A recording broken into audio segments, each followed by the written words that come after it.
Welcome to NAIS Member Voices.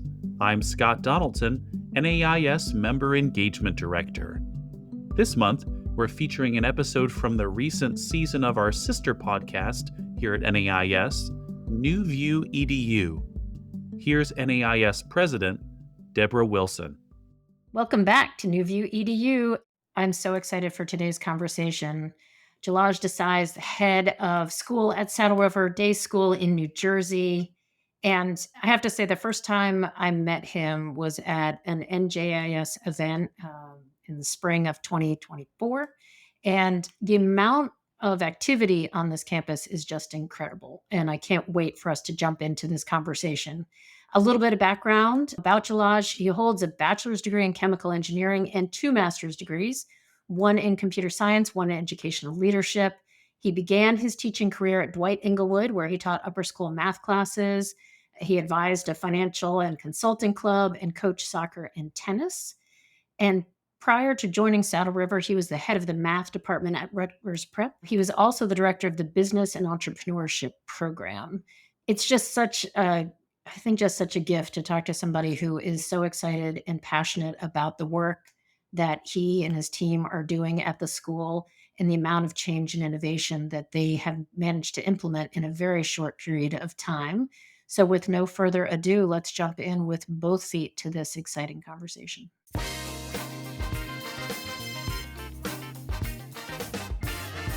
Jalaj, it's so good to see you. Thank you for being with us on View EDU. Thank you for having me. It's my honor to be here on this podcast. Excellent. I'm so excited because every time I've spoken with you, whether it's in person or via Zoom, you are so excited about the things happening at your school and you have done so much. So I want to start first at the beginning. Tell me a little bit about your journey. How did you get to become the head at Saddle River Day School? It's a very interesting journey because my undergraduate is in chemical engineering and my master's was in computer science. Somehow got a teaching job at Dwight Englewood School in Englewood, New Jersey, and the rest is a history. That's how I got in education. I taught there for 9 years, did my master's in education leadership, then went to Rutgers Prep as head of the math department, and also did the entrepreneurship program there. Eventually came to Saddle River Day School as head of the high school, head of the upper school. And after my 2 years as being head of upper school, I became interim head of school at Saddle River in 2019. And then COVID hit 2020, and I continued as a head of school. And now here I am talking to you. So tell me about that, because it does seem like you used the pandemic a little bit as a slingshot moment for the school to really lean into innovation. So sort of give me like an overview of, so you're named head of school, and knowing you a little bit, you really probably started really leaning into innovation. So tell me a little bit about that and just some of the changes you've seen that impact on the big picture of the school overall. Yeah, the 2019 was definitely a very interesting year. Before pandemic, actually, the school was going through some turbulent times, and the board of trustees had put their faith in me to kind of stabilize the school. We were around 300 kids in K-12, pre-K-12 setting. At that point, we had 4 board chairs in 7 months, which tells you a lot about the kind of turnover that we were having. And then COVID hit. In spite of all that, we decided to keep our focus on innovation. We launched Center for Innovation and Entrepreneurship in 2019. The very first thing we did as an administrative team is we went on a retreat for 2 nights, 3 days, and we kind of figured out, where is the school right now? What do we want this school to be in the next 3, 5, 7 years? And kind of made that plan, very ambitious plan about going towards that, not knowing COVID was going to hit in 2020. But we did not stop, even though COVID, it was all the COVID years. We decided to keep going. Our number of APs and advanced classes that we had in 2019 was 12. Now we stand at 32 advanced and AP classes, and that all started in 2019. We started a new business and entrepreneurship track in 2019, computer science tracks in 2019, many other offerings that were launched in 2019 with only, as I said, 300 kids in an old school, and it worked. And we kept growing. We currently sit at 545 the school year. In last 4 years, we have grown almost 80% in the enrollment, and we continue to grow. And we launched STEM programs. We launched Honors Gateway Diploma programs. We launched business tracks for 4 years. Now we offer 6 business classes in our school. Art major, we started lower school production, middle school productions in theater. We expanded offerings in every single area of the school. And the best thing about Debra during COVID year, what we learned is if the team comes together, anything is possible. I always say one thing: innovation at Saddle River Day School is simple. It's a know your school, your community, and the students you want to attract. It's not about trying too hard, but making thoughtful, meaningful changes that enhance the student experience and the teacher experience while staying focused on the academic excellence. People sometimes try too hard for innovation and they think they have to do these crazy things to innovate. No, no, no. Keep it simple and you'll be successful. We have tried many, many things, and 8 out of 10 things work. Those 2 things didn't work, move on and don't worry about them. I love a good "this didn't work" story. So, like, tell me what didn't work. Like, what were you like, "Yeah, that's really gonna be a thing," and you decided, "No, that's not gonna for whatever reason, that's not gonna come together."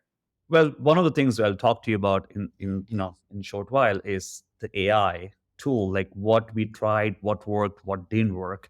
And that's the beauty of our school. We don't really worry about what did not work. We try different things.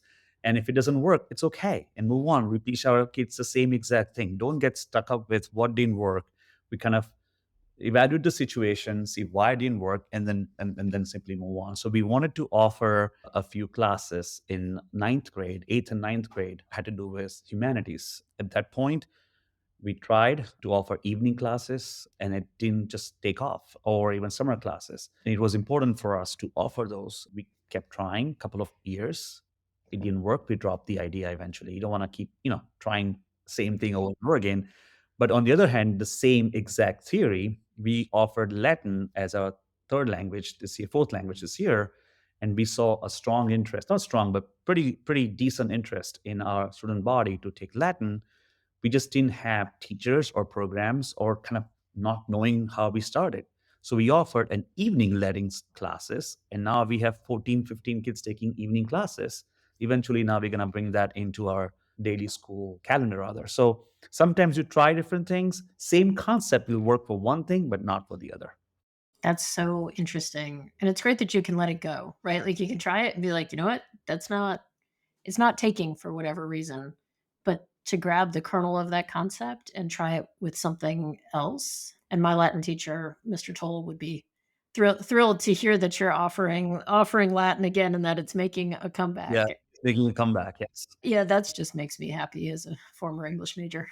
So, you and I had a chance to talk a few months back about some of the really exciting ways you're developing and using technology for your school. We talked a bit about AI, you've referred to that already.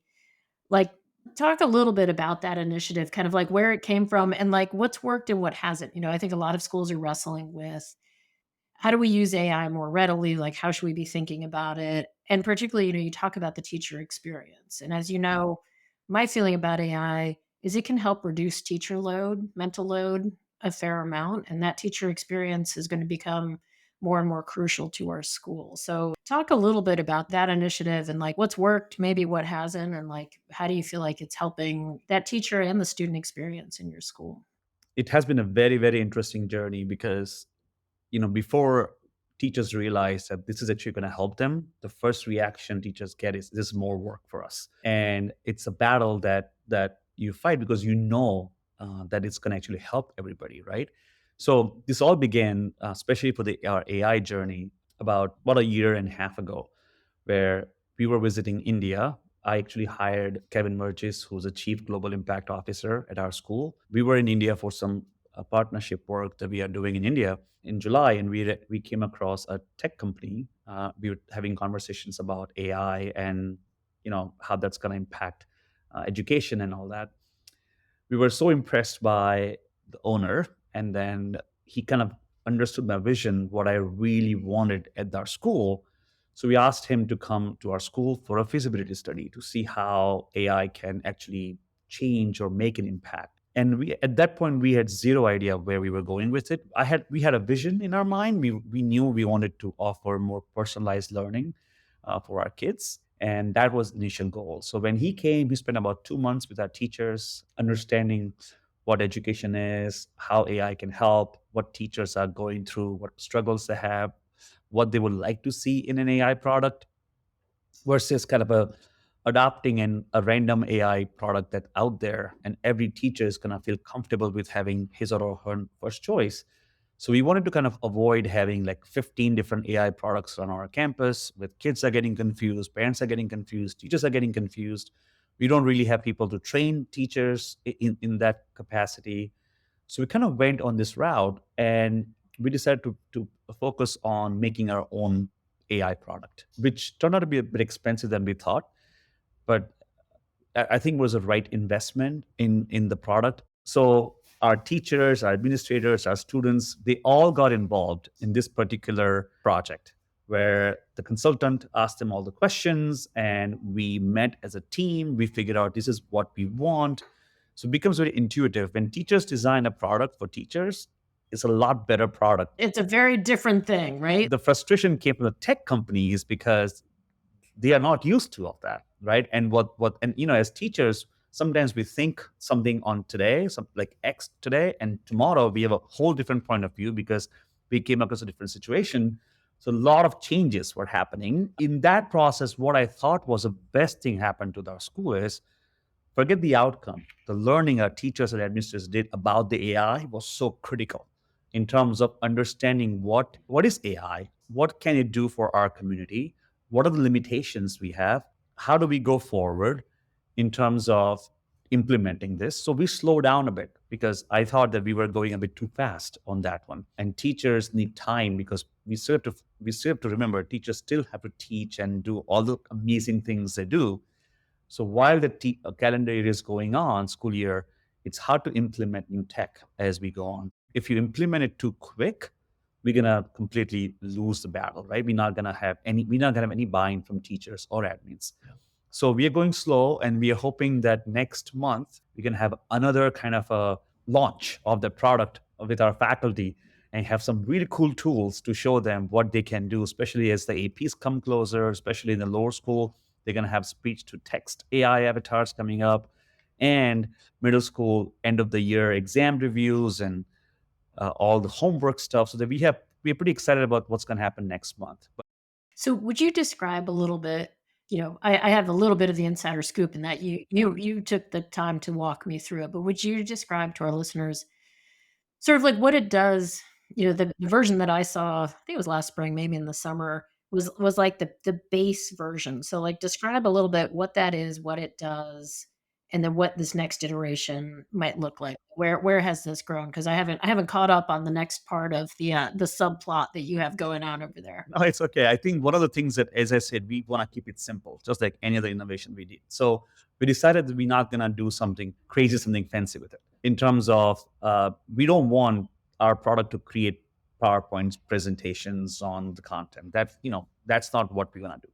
So the way this system works is like any other glorified chat GPTs out there for the teacher side. They're able to create content, you're able to enhance content, you're able to create assignments and or upload what you have and ask AI to simply enhance it for you. So it kind of works as I said, a chat GPT side of it. On the same platform for teachers are then able to, once the LLM creates the product or content, teachers are able to kind of then change it, just like a Google Doc, and able to save it. And they have their own AI assistant that teachers train as they go on. And then on the student side, students are now able to view the lessons or whatever the content was created, and they can take the assignments on the same platform. Then the platform actually gives them a feedback to students on the spot. They could be multiple choice questions, short essays, long essays, whatever kind of questions they want, and then gives them a grade and a feedback right away. And then students are able to see the kind of what they got it right, what they got it wrong, and the reasons behind it, and then practice assignments based on what they got wrong so they can get better at learning those things. On the teacher side, they're able to see the data, how much time kids are spending on these assignments, why are they getting these questions wrong, kind of a look for the patterns, right? On the administrative side, we are now able to see as school what teachers are posting, what kind of assignments, and how kids are reacting to it. If we keep this internal going, this whole system, the data that we get from this, it's going to make learning so much better for the kids and enhance teaching, because we can look for the patterns of kids and how they progress over the years or in different subject areas. And that's the goal, right? The goal is to kind of collect all the information about each child and then tailor it so that the kids get their own kind of a sort of education, right, based on the content, versus having just one lecture for everybody. By having this AI platform, we'll be able to truly personalize the learning because we'll have so much data. Then if kids ever get stuck, whether it's an assignment, or let's say there's an assignment of 10 questions and a kid gets stuck on number 3, they can simply go to the AI assistant of a teacher and ask the question, "Hey, teacher, I don't understand. How do I do number 3?" You and I both know that as teachers, we cannot grade every night's homework for every child. It's impossible. So this system, what allows it to do is you post a homework, kids are able to do the homework on the system, and they get the grade and feedback right away. In fact, kids get so excited for this thing. Now they know the answer. One of the biggest frustrations I've ever had is as a teacher also that I was not able to give everything back in time for the kids. When they take any assignments or any assessments, it took me weeks or months, especially with teaching history or English. And by then the kids forgot what they learn and what they get right and wrong. So this instant feedback and instant grading, sometimes I've seen smarter than what humans can do. It's so impressive and it's so beneficial for kids learning. They're learning in a timely manner. And as you and I both know, the attention span of our kids and teachers is getting shorter and shorter. So having this instant feedback will absolutely help kids learn effectively. How did you get the teachers to sort of trust that system, right? I hear a lot of kind of skepticism of that feedback, right? Like when ChatGPT like kind of first sprung on the scene, I remember I was on a Zoom with a bunch of heads, and somebody mentioned, would you let, AI, give that student feedback? And it was really interesting how quickly like all the heads even chose a camp. So like how did you work through some of that with the teachers? And I mean, and are there things that your AI is sort of designed to do that made teachers feel better about that piece of the step? Well, I think first message was very clear. We're going to embrace the AI from the get-go. We would, if anybody had any doubts, we had conversations with them one-on-one or on groups. We're not gonna run away from AI. AI is here to stay. It's not going anywhere. And the sooner we adopt this is better for everybody, right? So it is still a struggle. It's never gonna be that easy to for all the faculty and staff to come on board. Again, it's the change. The word change is scary for a lot of teachers, and they just need some time to think about it. So I would say probably half of our teachers are right now on board on this. The rest, 25% can go either way with a little bit of a training and a little bit of kind of encouragement. They're working on it. We're gonna get there. The last 25%, it's gonna be a challenging for. It's like any other school, right? We're still a typical independent school. Our teachers are still human beings and they love what they do. They love to teach. So when there's a doubt, it's because they want to make sure that what we're doing is right by the kids and by them, right? So there's still a bit of uncertainty about how to use AI in some of the classes that traditionally wouldn't work in the classrooms, the technology. So that's something that we are hoping that the other teachers who are using the AI so effectively, they will be able to help us with the culture. But we are determined to, as a school, to do this. Right? It's AI is here to stay. So sooner we get on board, as a whole community, as a whole faculty, it's much better for all our kids. So what does the new version look like? Tell me what bells and whistles you're kind of adding on as you go, because the version I saw again was pretty, it was like an LMS with like a sort of AI bot on top of that, and teachers were kind of training it. So tell me where is that going next? Well, I think the biggest thing is for us is getting students kind of a learning pattern that we are trying to figure out as a backend. It might not seem like bells and whistles, but as I told you, I think one of the things we are focusing on is how do we make kids' lives better and how do we truly personalize the learning. So a lot of the times that what you collect the data behind this, like in the back end, it's so much more powerful than what you actually see in the screen. And our goal right now is to use AI in a way that it can improve kids' learning and make it more personalized, right? So right now we're kind of focusing a lot on that. Plus, I mean, of course, like all the fancy things, we are having talk to speech avatars, so little kids can actually talk to the avatars and they can talk back because little kids can't really type much. Teachers will have their own kind of faces or AI avatar, and the way they will sound like them. Plus, we are kind of looking into more math and science AI based technology because there's still limitations in terms of mathematics and formulas and stuff that we have kind of found a way to help with it.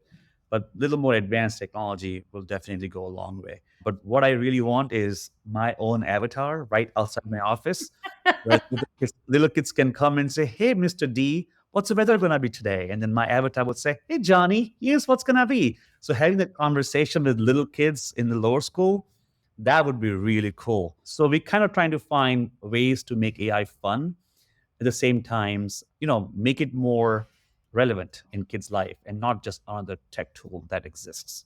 But to answer the question is data, data, and data. We're trying to figure out what we do so that we can actually help kids learn and make it more personalized. It could take 1, 2, 3 years.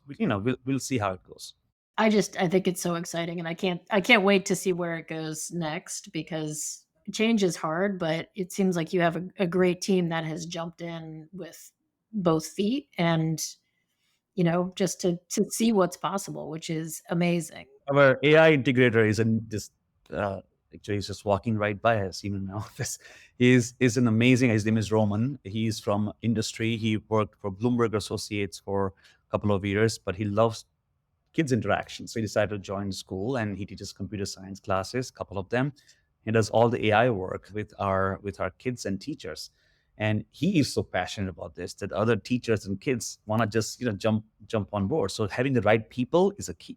So let's talk about that a little bit because you established I think it's a Center for Technology and Computer Science, right? And is that where a lot of this innovation is living right now? Two areas. So one is CI, which is Center for Innovation and Entrepreneurship, and one is CTCS, which is where we're focusing a lot on tech and computer science classes. We didn't really have, we just had a couple of classes like AP, ComSci, and basic courses like that. So we wanted to really kind of dive deep in ComSci field and offer courses like Python, AI, different learning language models, and how actually software development works and algorithms. So like more like college style courses. Because right now AP only offers two computer science classes. One of them is pretty simple. So our courses have gone from just offering two AP classes to now computer science one, computer science two, AP computer science A, AP Computer Science Principles, Advanced Computer Science that has AI and other classes, and just really offer like a small mini courses, I would say, as part of the clubs and stuff that kids are just coding, going to different competitions, running hackathons.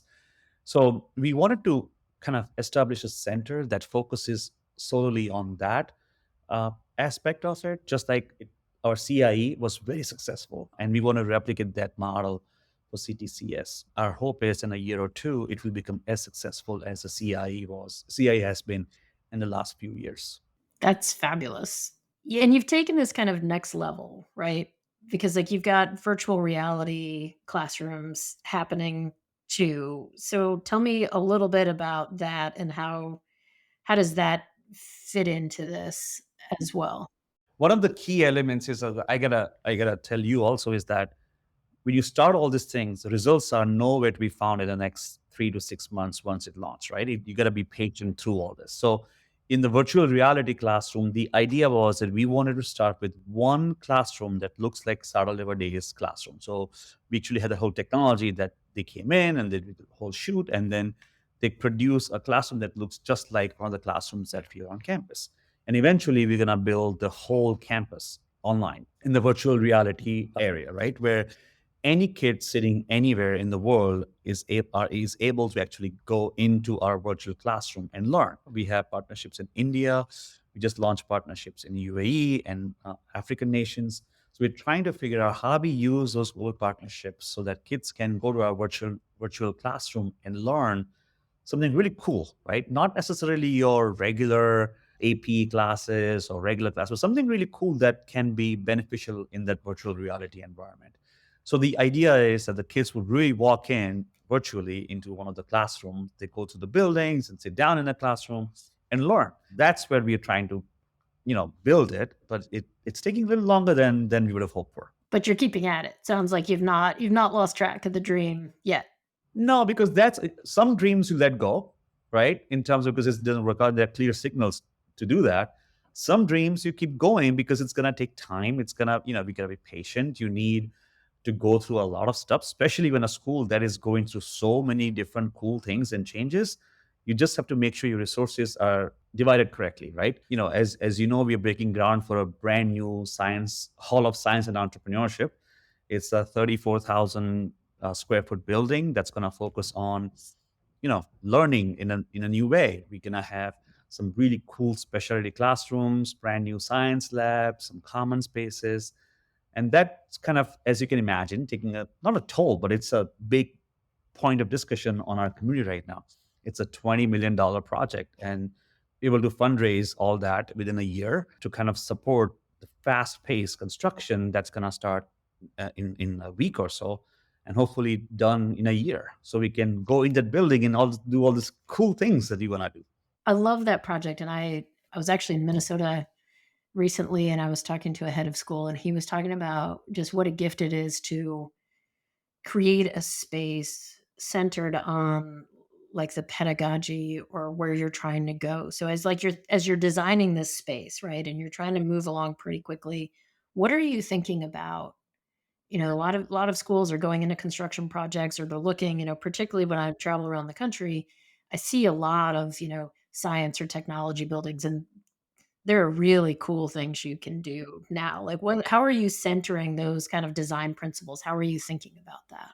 Well, I think the key is just be prepared for the unknown and keep your spaces flexible that you can turn them in like every couple of years. So one of the areas front of our building is our showcase area that we'll have 3 or 4 different specialty classrooms along with the exhibition space where things will be showcased. Kids will go there, learn different things, but that could change every couple of years based on what's happening on campus.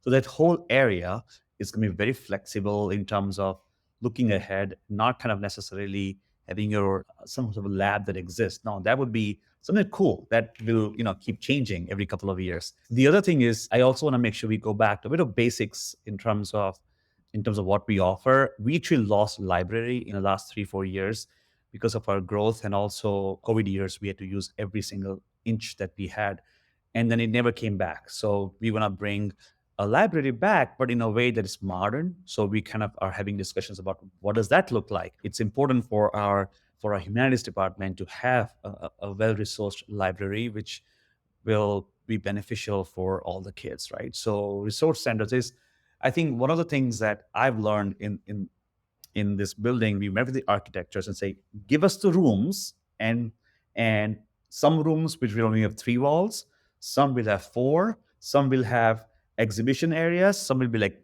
open, and then let us decide as teachers how we're gonna do that, and our team will come up with some sort of a plan how we are gonna actually implement those programs in our building, because there are so many things that we do on campus, and everybody wants a piece of the new building now, as you can imagine.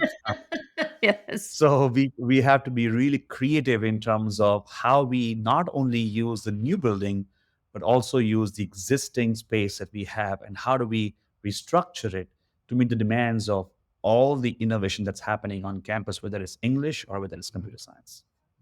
How are parents receiving all of these things? Like how are you kind of managing those expectations while also doing the new stuff? How is that working, and what are you thinking about there? Well, I mean, there are some real challenges as we grow the school and construction. The real thing is that this morning, in fact, I had a meeting with a set of parents, and they would like us to use AI for communication in terms of how we are communicating with the parent body and where they can find all the information. Because one of the things that we as a school are struggling, and I know a lot of schools are struggling also, is there's just, you know, there's so much information out there. I feel like everybody's emailing so much that actual information is being lost somewhere. So even though you say, oh, it's right there, but they don't know that. So there's so many areas. So we just had a meeting with this group of parents who are interested in helping us with figuring out how AI can actually help parents get this information without actually bothering any of us, right? So these AI bots we're talking about, or AI generative tools that we have. So now we're going to work with the industry, and they're going to help us kind of get there. So we just set up a meeting with our tech company to say, okay, how are we going to do that? So the parents are actually very excited about AI. They just want to make sure that we use it in a way that's going to help not only kids but also them, help the parents, and improve the overall communication. That we take full responsibility. It's not working well because there's so much information, so many emails going from everywhere. Parents are really getting overwhelmed with the amount of information they have right now, and they lose track of what's important. And this is where your avatar could come in handy too, right? Like parents could be asking your avatar about some of these things. Internally, we are asking our division heads right now. They are training their own avatars with information. So they're plugging all the information they have in with their avatars. That's how they write emails, their style, the tone, the information they provide about upper school or middle school or lower school, and then how that can help them eventually train the AI bot. So when the parents actually go ask them, it's trained enough to answer the way he or she would answer those questions.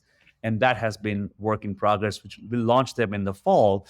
But having that data now for next 3 to 4 months is going to be crucial so that AI avatar can be trained for that. Because that's one of the things about AI avatars is we don't unless you train them, it's going to act weird in the first few months. And then if it gives you wrong information in the first 2 or 3 or 4 times, parents are gonna go ask again, right? So you have to make sure that you are not releasing those avatars unless you've trained it perfectly.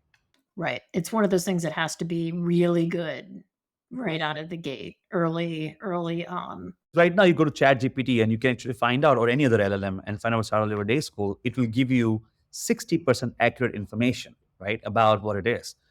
But the 40%, it's not quite accurate, and we can't have the same mistake when parents are asking us about lacrosse game date. We need to make sure we train it correctly. Okay, so I know our time is almost up. If you could go back in time and tell 2019 you and your administrative team, Yeah. right? You're at that retreat, you're laying out the game work, like, what are 3 things you would interject into that conversation? Like 3, like, big takeaways from all the innovations that you've done, the path you've been on, like, just 3 things that you wish you'd known either about managing this change, like, set of changes, like, what are those 3 things? Well, first, I wish I knew COVID was coming, which nobody expected. So I'll keep that aside. I won't talk about that. But one thing I would have absolutely included is the power of our parent community. We underestimated how much our parents are willing to help us for the right reasons and the right cause. We were planning everything as if we just going to do everything and we're not going to need any help. Fortunately, things worked out because parents stepped up. But if we didn't have a parent outreach in terms of how they can support, whether it's financial or whether it's a time, I believe in time, treasure, talent, one of the three. If we can get one of the three from the parents, great, right? So I wish we had incorporated that in our planning. That was number one. Number two, I wish we had started with more technological solutions in 2019. I think we would have done a lot of different work when it comes to humanities in terms of how technology can be used in the humanities classes. We all are doing math and science and business and computer science and all that, but I feel we haven't focused a lot on English and history classes when it comes to technology. So that's something that I wish we had done that. The third thing is definitely something to do with philanthropy. And I don't know what that would be, but I feel like we started our gala and annual push just 2 years ago instead of 5 years ago.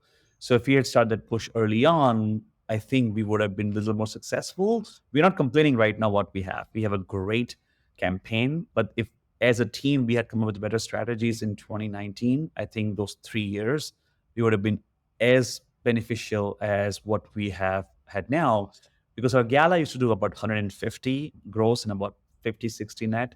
Now we had $600,000 gross and about 450, 500 net out of it.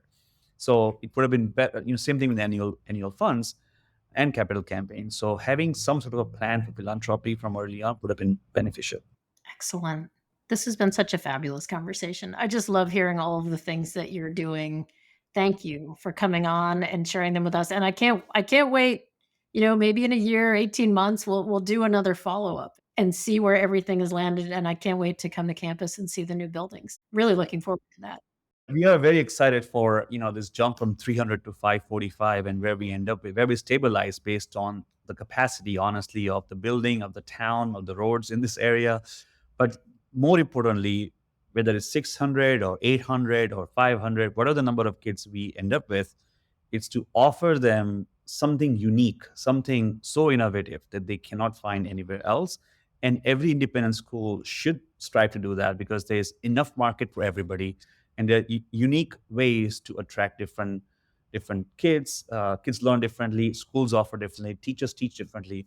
So there's so many opportunities, and I'm excited to see what NAIS is going to actually be doing in the next few years to kind of focus on academic excellence in the time when we have become everything is so polarized, so politicized. We are focusing purely on academics, and I hope that NAIS can stay, true to academic excellence, and then whatever we can do to help out, or we would love to be part of the journey with NAIS for sure. So thank you for having me. Thank you for being here, and I'm sure we'll catch up soon. Absolutely.